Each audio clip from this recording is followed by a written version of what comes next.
Within minutes of the news that Fidel Castro had died, Cuban Americans took to the streets of Little Havana to celebrate his death. In a community where many consider themselves exiles of an oppressive regime, this was a moment to savor and one many had longed for.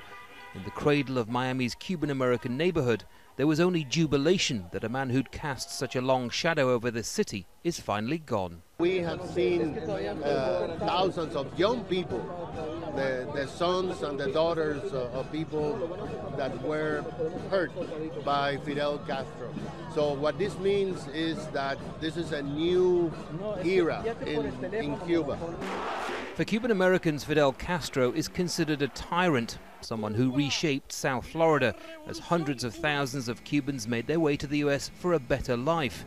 This may be a community that's divided when it comes to the normalization of relations with the island, but the death of Fidel Castro has united them.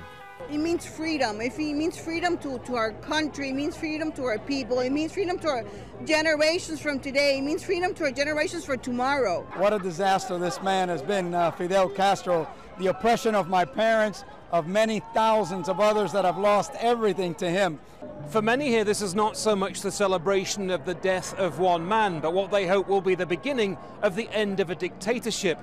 Cuban Americans realize little is likely to change in Cuba soon, but as one man told me, Fidel Castro was the head of the snake, and the snake is now gone.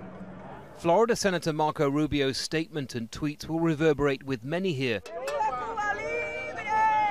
And if there is sadness, it's for those who didn't live to see this day, but whose lives were turned upside down by a man both despised and revered.